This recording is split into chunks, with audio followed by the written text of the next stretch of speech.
नमस्कार साथियों। टेक्नोलॉजी से बदलेगी खेती, मोबाइल ऐप बताएगा मिट्टी की ज़रूरत, शिवराज जी ने कहा है। ये एक बड़ी रिसर्च है। रेवाड़ी से केंद्रीय कृषि मंत्री शिवराज सिंह चौहान ने कहा है कि आने वाले समय में टेक्नोलॉजी से खेती बदल जाएगी। मोबाइल ऐप के जरिए किसानों को मिट्टी की ज़रूरत की जानकारी मिलेगी। वह मंगलवार को बावल स्थित कृषि महाविद्यालय में आयोजित खेत बचाओ अभियान के राज्य स्तरीय समापन समारोह में बतौर मुख्य अतिथि बोल रहे थे। इससे पूर्व सीएम नायब सिंह सैनी के साथ बावल क्षेत्र के विकास के लिए 125 करोड़ रुपए की 11 परियोजनाओं का उद्घाटन और शिलान्यास किया। शिवराज सिंह ने कहा कि खेत बचाओ कार्यक्रम अब अभियान नहीं मिशन बनेगा।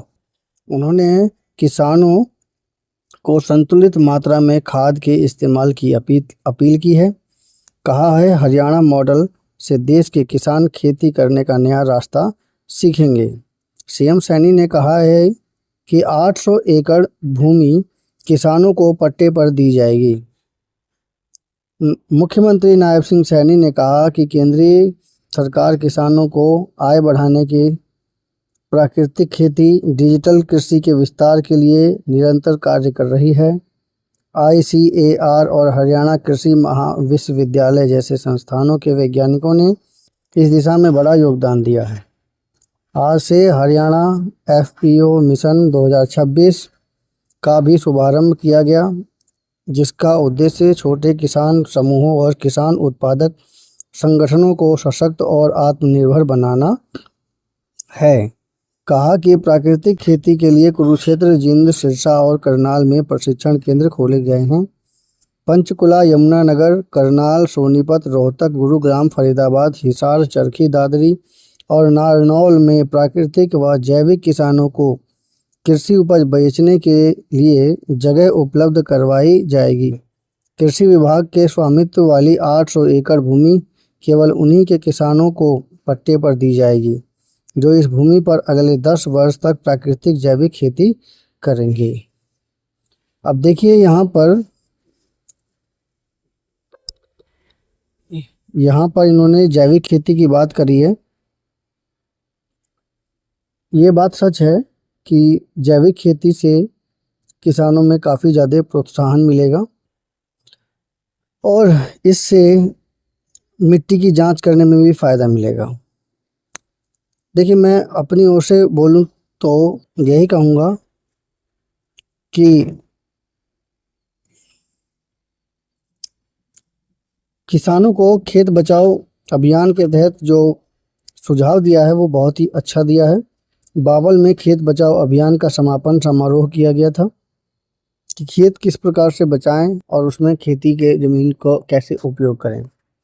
सबसे बड़ी बात है, आज के समय में सभी किसान उस खेत का उपयोग नहीं कर पाते हैं, बल्कि कई बार तो ऐसा भी होता है जिनके पास 1-2 बीघा ज़मीन रहती है और आज के समय में जब जनसंख्या विस्फोट की तरह हुई है तो ऐसी स्थिति में जब 1-2 बीघा ज़मीन बच पाती है हर एक किसान के पास, सभी किसान बड़े किसान नहीं होते, तो वो अपनी लागत या बिल्कुल जो आय नाम की कोई चीज़ नहीं रह पाती, ऐसी सिचुएशन में वो खेती करते हैं ताकि ज़मीन किसी भी तरह से सुरक्षित रहे, उनके कब्जे में रहे।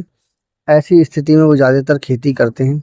इसी वजह से शायद बावल में खेत बचाओ अभियान चलाया गया है और इसमें हरियाणा के कृषि मंत्री श्याम सिंह राणा भी थे और इसके लिए प्राकृतिक खेती और डिजिटल खेती के विस्तार पर निरंतर कार्य कर रहे हैं। जगह जगह रिसर्च सेंटर खोले गए हैं।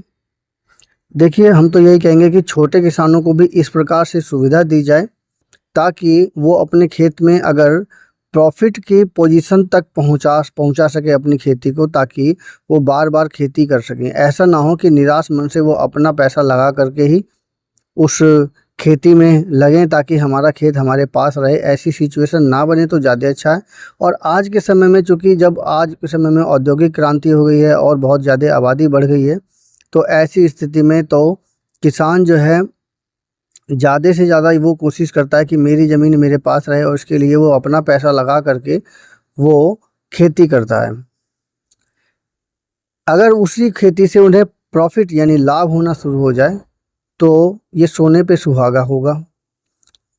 किसानों को ऐसे खेती पर प्रोत्साहन देना चाहिए और ऐसे बीजों का इस्तेमाल करवाना चाहिए जहाँ जिससे कि वो कम जगह में ही अच्छी खासी प्रॉफ़िट निकाल सके किसान।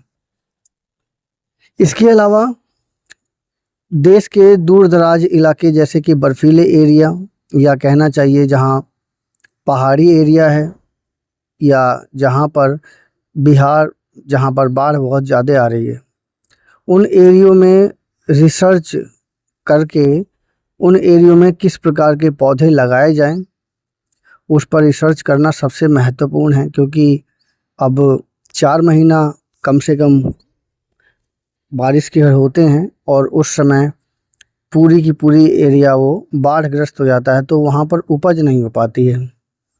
अगर किसान इसमें पैसा लगाए, किसी भी तरह से किस प्रकार की किस्म लगाए, किस प्रकार के पौधे का उपयोग करे ताकि उसमें से कुछ इनकम निकाल सके और जो किसान हो वो अपना जीवन यापन करने की योग्यता रख सके। ऐसे बीजों का चुनाव, ऐसे चीज़ों का चुनाव और इस किस प्रकार से उनकी देखरेख करनी है, इस प्रकार के अगर इंस्ट्रूमेंटों का या नए तरीक़ों का उपयोग करना अगर किसानों को सिखाया जाए तो उससे वो ज़्यादा दक्ष हो सकते हैं। सबसे बड़ी समस्या ये है कि बाढ़ग्रस्त एरिया में एक समय बाढ़ खूब आती है और एक समय बाढ़ तो दूर की बात है, पानी सब ख़त्म हो जाता है। ऐसी स्थिति में किस प्रकार के पौधे का उपयोग करें और किस विधि से उपयोग करें, इस पर अगर हम फोकस करें तो उस कठिन जलवायु, उस कठिन क्षेत्र में भी हम अच्छी खासी उपज पैदा कर सकते हैं। ऐसा नहीं है कि बहुत सारी खेतियाँ नहीं हो रही हैं, खेतियाँ हो रही हैं। जैसे अभी न्यू जलपाईगुड़ी, पश्चिमी बंगाल और कहना चाहिए बांग्लादेश में ऐसे बाढ़ग्रस्त एरिया में जहाँ चारों तरफ पानी ही पानी रहता है, वहाँ पे वो लोग जलकुंभी लगा करके और फिर जलकुंभी को इकट्ठा करके एक मेड़ बना देते हैं उसी रुके हुए पानी में और उसके बाद उसके ऊपर हरी हरी मतलब एक स्पेशल तरह की काई डाल देते हैं जो उसी तालाब से निकलती है और उसके बाद उसी में ही वो साग या स्पेशल तरह की खेती या कहना चाहिए गोभी हुआ, मिर्च हुआ, टमाटर हुआ, वो उसी में उगा लेते हैं और बहुत अच्छी खेती होती है। पानी भी उनको पास ही मिल जाता है और चूँकि पानी भी पास होने की वजह से उनको सारी सुविधा भी अच्छी मिल जाती है। तो इस प्रकार से ऐसी खेतियों को प्रोत्साहन देना सबसे ज़रूरी है ताकि उन एरियो में भी अच्छी खासी खुशहाली आ सके। इसके साथ ही अगर आप कहना चाहिए लेह लद्दाख में किस प्रकार से खेती की जाए, जो वहाँ के लोग हैं, ताकि वो अच्छी उपज उपजा सकें, विदेशों से ज्ञान अर्जन कर सकें। अगर मुख्यमंत्री जी इस पर ध्यान दें तो बहुत ही अच्छा कार्य हो सकता है और उस तकनीकी को अगर एक सेंटर पर अगर सिखाना शुरू कर दें जिसमें सभी किसानों का एक साथ सहयोग मिले तो वो किसान भी उस जगह से अच्छा खासा प्रॉफिट कमा सकते हैं। अब देखना यह है कि ये तैयारी कब तक और किस प्रकार से सफल होती है। प्रश्न यह है कि ये सफलता किस प्रकार से हासिल की जाए और इसमें हम किस प्रकार से देश को सक्सेसफुली स्थिति तक पहुंचा सकें।